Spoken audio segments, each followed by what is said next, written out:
Subscribe করুন power up স্টেশনকে আর bell icon দাবান সবথেকে ভালো ভালো গল্প শোনার জন্য।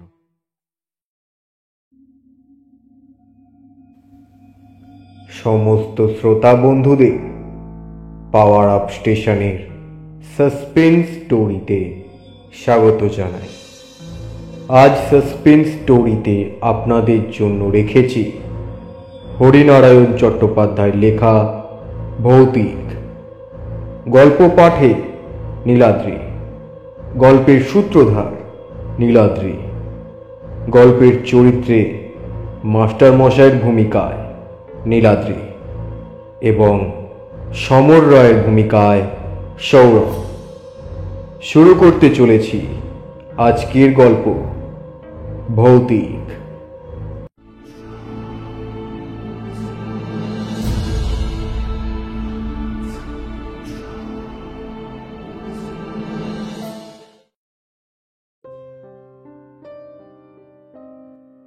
ভূত আছে কি নেই এ তর্ক বহুদিনের। ভগবানের অস্তিত্ব নিয়েও এ ধরনের তর্ক আদিম যুগ থেকেই চলে এসছে। দুটো তর্কেরই আজও নিষ্পত্তি হয়নি।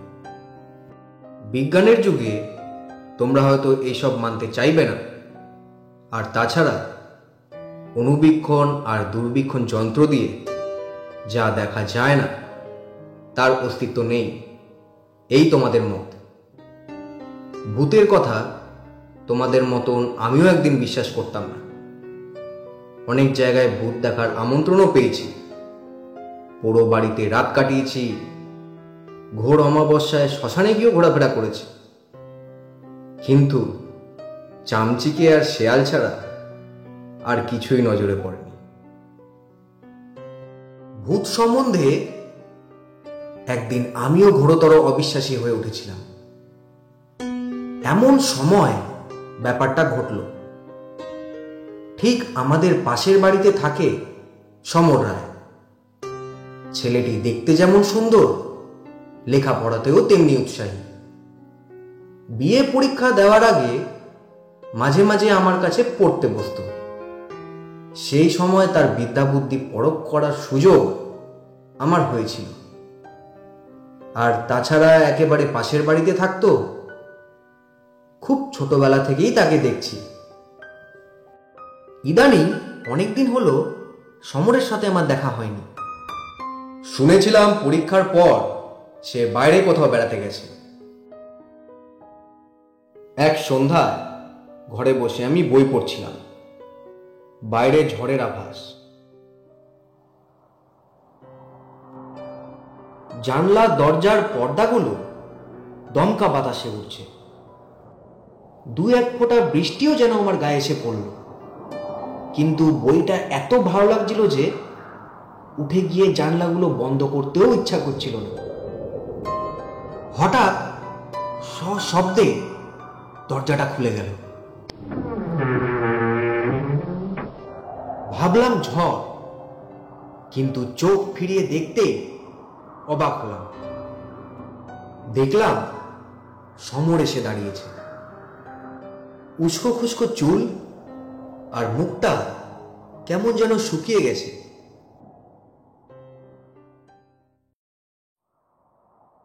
ওকে দেখে আমি বললাম, কি সমর, কবে ফিরলে?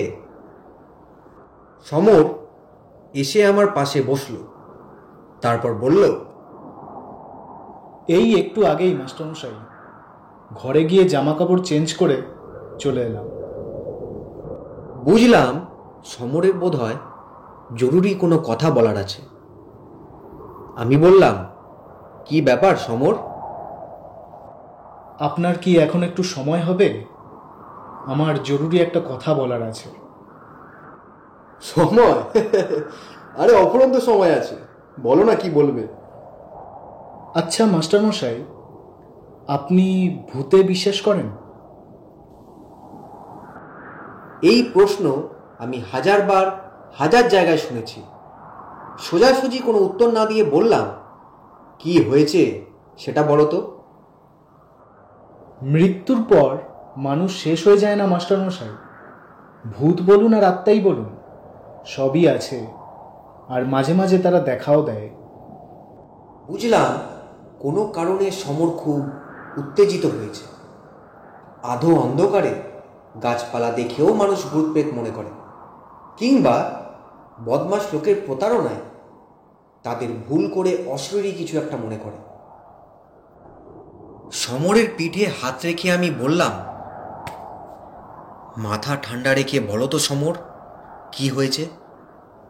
সমর নিজের রুমাল বার করে মুখ আর কপালটা মুছে নিয়ে বলতে আরম্ভ করল, আপনি হয়তো জানেন লখনৌতে আমার এক পিসি আছেন। হ্যাঁ, তোমার কাছেই শুনেছি। তিনি মনে হয় কোনো স্কুলের শিক্ষিকা, তাই না? হ্যাঁ মাস্টার মশাই, পিসি লখনৌতে বৈদ্যনাথ শিক্ষা সদনে পড়ান। অনেক দিন হলো তিনি তার বাড়ি থেকে আমাকে ঘুরে যেতে বলছেন, কিন্তু একটার পর একটা ঝামেলা ঝঞ্ঝাটের জন্য যাওয়া হচ্ছিল না। তাই ভাবলাম পরীক্ষার পর অনেক তো অবসর সময় রয়েছে, যাই ঘুরে আসি। তাই মাসখানেক আগে দেরাদুন এক্সপ্রেসে রওনা হয়ে গেলাম। আমি সোফার উপরে পা দুটো তুলে বসলাম, তারপর বললাম, তোমার বাবার কাছে আমি শুনেছি। আপনি শুনলে হয়তো হাসবেন, এই জীবনে এটাই আমার প্রথম রেলযাত্রা। তাই উৎসাহের কোনো অন্ত ছিল না। প্রতিটা স্টেশনে ট্রেন থামতেই আমি প্ল্যাটফর্মে নেমে পায়চারি করতাম, আর গার্ডের হুইসেল বাজার সঙ্গে সঙ্গে কামরায় উঠে পড়তাম। কিন্তু একটা স্টেশনে গিয়ে বিপদটা ঘটল। কেন, ট্রেন ছেড়ে দিয়েছিল নাকি? সমর আমার প্রশ্নের উত্তর না দিয়ে নিজের মতনই বলতে লাগলো, একটা স্টেশনে গিয়ে ট্রেন থামার পর প্ল্যাটফর্মে নেমে আমি এদিক ওদিক ঘুরে বেড়াচ্ছিলাম। হঠাৎ দেখলাম একটা বছর ৮-৯-এর মেয়ে, বেশ ফুটফুটে চেহারা আর কোকড়ানো চুল, পরনে নীলচে রঙের একটা ফ্রক, আমাকে হাত নেড়ে ডাকছে। প্রথমে ভাবলাম আমারই হয়তো ভুল, মেয়েটা হয়তো অন্য কাউকে ডাকছে। কিন্তু এদিক ওদিক চেয়ে দেখলাম না, আর তো কেউ ধারে কাছে নেই। মেয়েটিকে বাঙালি বলেই মনে হলো। প্ল্যাটফর্মের ওপর বেশিরভাগই সব অন্য জাতের জটলা। মেয়েটির সঙ্গে চোখাচোখি হতেই আমায় সে হাতছানি দিয়ে ডাকলো। ভাবলাম বাচ্চা মেয়ে, নিশ্চয়ই কোনো বিপদে পড়েছে, তাই আমাকে স্বজাতি দেখে হয়তো সাহায্য চাইছে। সেটা দেখার পর আমি মেয়েটির দিকে এগিয়ে গেলাম। মেয়েটা কিন্তু তখনও ওখানেই দাঁড়িয়ে ছিল, কিন্তু আমি এগিয়ে যেতেই মেয়েটাও এগিয়ে চলল স্টেশনের ওয়েটিং রুমের দিকে। ওয়েটিং রুমটার পাশেই ছিল একটা বকুল গাছ, অজস্র বকুল ঝরে পড়ে আছে। সেই বকুল গাছের পাশেই ছিল স্টেশনের সীমানার রেলিং। মেয়েটা ওই রেলিংয়ের ওখানে গিয়েই দাঁড়ালো। আমিও হেঁটে গিয়ে মেয়েটার পাশে গিয়ে দাঁড়ালাম। আর ঠিক সেই সময় আমি আর উৎকণ্ঠা দমন করতে না পেরে জিজ্ঞেস করলাম, কি হলো? কি আর হবে, ট্রেনটা ছেড়ে দিল। এদিকে আবার দেখি মেয়েটাও উধাও। এক নিমেষে যেন সবকিছু মুছে গেল। আমি ট্রেনের দিকে ছুটলাম, কিন্তু ট্রেনটা ধরতে পারলাম না। দুরন্ত গতিতে ট্রেনটা যেন আমার চেষ্টাকে উপহাস করতে করতে বেরিয়ে গেল। এতক্ষণ পরে আমি হাসলাম। এই তোমার ভৌতিক গল্প? আরে, মেয়েটি তোমায় বোকা বানিয়ে সরে পড়েছে। বয়স কম হলে কি হবে, মেয়েটি ভারী ওস্তাদ মনে হচ্ছে। সমর আমার হাসিতে যোগ দিল না, একটু গম্ভীর গলায় বলল, আমার কাহিনী কিন্তু এখনো শেষ হয়নি মাস্টারমশাই। আমি একটু অপ্রস্তুত হলাম। বললাম, বেশ, বলে যাও। এরপর আমি গিয়ে স্টেশন মাস্টারের সঙ্গে দেখা করি। ওনাকে সবকিছু বললাম। তিনি পরের স্টেশনে ফোন করে আমার বিছানার সুটকেসটা নামিয়ে রাখতে বলেন। এর পরের ট্রেন সেই রাত 9:30 ছিল, আর হাতে অঢেল সময়। তাই আমি সমস্ত বিশ্রাম কক্ষগুলো তন্ন তন্ন করে খুঁজলাম। কয়েকজন দেহাতি যাত্রী খালি বসে আছে, কিন্তু মেয়েটি কোথাও নেই। স্টেশনের বাইরে এসে কয়েকটা টাঙ্গাওয়ালাকেও মেয়েটার কথা জিজ্ঞেস করলাম, কিন্তু কেউ কিছু বলতেই পারল না। সবচেয়ে আশ্চর্যের ব্যাপার কি লাগলো জানেন? মেয়েটা চোখের সামনে থেকে উধাও হয়ে গেল। আপনিই বলুন, এই দিনের আলোয় সে কোথায় যেতে পারে? তারপর আরো শুনুন, আশ্চর্য হবার মতো আরো অনেক কিছু বাকি ছিল। সন্ধে 7টা নাগাদ সারা স্টেশনে হইচই, সবাই খুব ব্যস্ত। গিয়ে খবর নিয়েই চমকে উঠলাম। দেরাদুন এক্সপ্রেসের সঙ্গে একটা মালগাড়ির নাকি ভীষণ ধাক্কা লেগেছে। অনেক লোক আহত হয়েছে, আবার অনেকজন মারাও গেছে। হ্যাঁ, খবরের কাগজে দেখেছিলাম। তারপর? তারপর তারপর আর কি, আপলাইনে সমস্ত গাড়ি তখন বন্ধ। দু একটা রিলিফ ট্রেন খালি সাহায্যের জন্য ছুটোছুটি করছিল। আবার স্টেশন মাস্টারের ঘরে তো অসহ্য ভিড়, সবাই নিজের আত্মীয় স্বজনের খবর নেবার জন্য ব্যাকুল। একটু পরে যখন ভিড়ভাড় কমলো, তখন খবর পেলাম দেরাদুন এক্সপ্রেসের সামনের 4-5টা বগি নাকি একদম ভেঙে চূর্ণ বিচূর্ণ হয়ে গেছে। আর আমি তো ছিলাম সামনের 3 নম্বর বগিতে। একবার ভাবুন তো, সেই মুহূর্তে যদি মেয়েটা আমায় হাতছানি দিয়ে না ডাকতো, তাহলে এখন আমার অবস্থা কি হতো? আমি তো এই ভেবেই শিউরে উঠছিলাম। সেই রাতেই আমি 2টো টেলিগ্রাম করি, একটা কলকাতায় বাড়িতে আর একটা লখনৌতে পিসির কাছে। লিখে দিলাম ভাগ্যক্রমে দুর্ঘটনার হাত থেকে আমি বেঁচে গেছি, পথে এক স্টেশনে আমি নেমে পড়েছিলাম। এরপর লাইন ঠিক হতে প্রায় 2 দিন সময় লাগলো। ওই 2 দিন আমি স্টেশনের পাশেই একটা, নামটা ঠিক আমার মনে নেই, একটা হোটেলে আমি ভাড়া নিয়েছিলাম। তারপর সব কিছু মিটে যাওয়ার পর পিসিকে আবার টেলিগ্রাম করলাম, আবার লখনৌর পথে রওনা হলাম। আমি সারা রাত সেই মেয়েটির কথা ভাবলাম, যেন বিধাতার আশীর্বাদের মতন মেয়েটি এসে আমার প্রাণ রক্ষা করে গেল। কিন্তু কাজ শেষ করে মেয়েটি যে কোথায় মিলিয়ে গেল তার কোনো হদিশই পেলাম না। পরের দিন সকাল প্রায় 11টা নাগাদ আমি লখনৌ পৌঁছালাম। পিসি স্টেশনেই ছিল। খুব ছোটবেলায় তাকে দেখেছিলাম, কিন্তু চিনতে অসুবিধা হয়নি।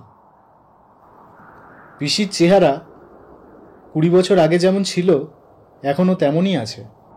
প্রণাম করতেই পিসি আমায় বুকে জড়িয়ে ধরলেন। পেপারে ট্রেন দুর্ঘটনার খবর পড়ে ওনার মনটা খুব খারাপ হয়ে গেছিল, কেননা আমার এই দুর্দশার জন্য উনি নিজেকেই দায়ী করছিলেন। কিন্তু এখন সব ঠিকঠাক। পিসি আমার কাছে সমস্ত ব্যাপারটাই জানতে চেয়েছিল, কিন্তু আমি ইচ্ছা করেই বলিনি। সব ব্যাপারটা বললে পিসি হয়তো বিশ্বাসই করতেন না, বিশেষ করে তিনি যখন স্কুলে বিজ্ঞান পড়ান। কাজেই মেয়েটির ব্যাপারটা বেমালুম চেপে গেলাম। তাকে বললাম চা খেতে একটা স্টেশনে নেমেই ট্রেনটা ছেড়ে গেল। ছুটে গিয়েও ট্রেনটা ধরতে পারলাম না। আমার সব কথা শুনে পিসি স্বস্তির নিঃশ্বাস ফেলে বললেন, ভগবান আমাকে বাঁচিয়েছে। আমার এই চা খাওয়ার নেশা যেন চিরটাকালই থাকে। এরপর আমি আর পিসি দুজনেই টাঙ্গায় উঠলাম। প্রায় আধ ঘন্টার উপর চলার পর পিসির নির্দেশে একটা বাড়ির সামনে গিয়ে টাঙ্গা থামল। টাঙ্গা থেকে নেমে পিসি সুন্দর নামের কাউকে একজনকে ডাকলো। দেখলাম একটা ছোকরা দোতলা থেকে নেমে এলো, এসে আমার সুটকেসটা আর বিছানাটা নিয়ে আবার দোতলায় উঠে গেল। পিসির পেছন পেছন আমিও ওপরে উঠলাম। বেশ মাঝারি সাইজের একটা ঘর দেখিয়ে পিসি আমাকে বললেন ওইটাই আমার থাকার ঘর। আমি তাড়াতাড়ি যেন জামা কাপড়টা চেঞ্জ করে নিই, উনি তাকে খাবারের বন্দোবস্ত করছেন। তখন আমার শরীর খুবই ক্লান্ত। সেই ঘরের মধ্যে গিয়ে একটা চেয়ারে বসে পড়লাম। ঘরের এক কোণে একটা টেবিল আর তার উপর লাইট ল্যাম্প, একটা আলনা, ছোট্ট একটা খাট, দেওয়ালে গোটা 3 ছবি। সামনের ছবিটার দিকে চাইতেই সমস্ত শরীর বিদ্যুৎ স্পৃষ্টের মতন কেঁপে উঠল আমার। উঠে দাঁড়িয়ে পড়লাম। মনে হলো ভয়ের কালো একটা ছায়া আমাকে আবৃত করার চেষ্টা করছে। তারপর তাড়াতাড়ি বাইরে এসে আমি পিসিকে ডাকলাম। পিসি মনে হয় নিচের ঘরে রান্না করছিলেন। কোনো সাড়াই পেলাম না, কিন্তু পিসিকে আমার একান্ত প্রয়োজন ছিল। আমি তাড়াতাড়ি সিঁড়ির মাঝ বরাবর গিয়ে আবার পিসিকে ডাকলাম। তখন আমার ডাক পিসির কানে পৌঁছলো। হন্তদন্ত হয়ে পিসি সিঁড়ির কাছে এসে আমাকে জিজ্ঞেস করলেন কি হয়েছে। পিসি আমার সঙ্গে হাঁপাতে হাঁপাতে ঘরের ভেতর এসে বললেন, কি হয়েছে তোর? কি হয়েছে সে তো আমিই জানি। আমার কপালে তখন বিন্দু বিন্দু ঘাম জমেছে। সেই ঘাম মুছে আমি বললাম, এই ছবিটা কার পিসি? আমার প্রশ্নে পিসি যা উত্তর দিল তাতে আমার পায়ের তলা থেকে মাটি সরে গেল। পিসি বললেন ওই ফটোটা নাকি ওনার মেয়ের নাম টুনু। আমি অবাক হয়ে বললাম, এটা তোমার মেয়ে? পিসি বললেন, আমি নাকি ওকে চিনবই না। আমার জন্মাবার বছরখানিক আগে নাকি টুনু মারা গেছে। ওর টাইফয়েড হয়েছিল, তখন প্রায় 8-9 বছর বয়স ছিল। এরপর পিসি আমাকে জিজ্ঞাসা করলো, কেন, কি হয়েছে বলতো? আমি পিসিকে বললাম, পিসি, যেটা হয়েছে সেটা যদি আমি তোমায় বলি তুমি কি বিশ্বাস করবে? পিসি তো আমার ভাবভঙ্গি দেখে রীতিমতো বিস্মিত হলেন। বললেন, বিশ্বাস না করার মতন কি হয়েছে, কিন্তু কি হয়েছে আমাকে বলতো। তারপর আমি পিসিকে সমস্ত ঘটনাই খুলে বললাম। সব শুনে যা হওয়ার তাই হলো। পিসি ধপাস করে চেয়ারে বসে পড়লেন।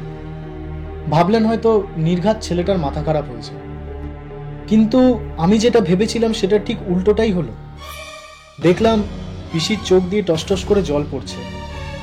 পিসি বিজ্ঞান পড়ান, কিন্তু আমার একটা কথার কোনো প্রতিবাদ করলো না, কিছু অবিশ্বাসও করলো না, কিন্তু যা বলল তাতে আমি অবাক হয়ে গেলাম।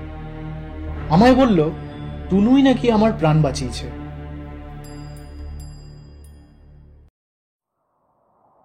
এবার সমর আমার দিকে ঘুরে বসলো।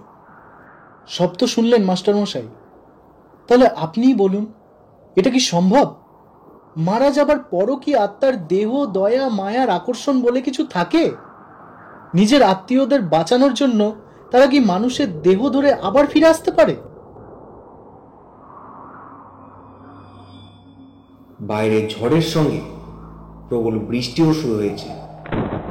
আম গাছের একটা ডাল জানলার পাল্লায় অনবরত ঠুকছে। জলের ঝাপটায় ঘরের অনেকখানি ভিজে গিয়েছে। সেই দিকে চেয়ে চুপ করে বসে রইলাম। কি উত্তর দেব সমরের প্রশ্নের? চিরদিনের জন্য হারিয়ে যাওয়া মানুষ নিজের লোককে বিপদ থেকে রক্ষা করার জন্য আবার কি এই পৃথিবীতে ফিরে আসতে পারে? তাও কি সম্ভব?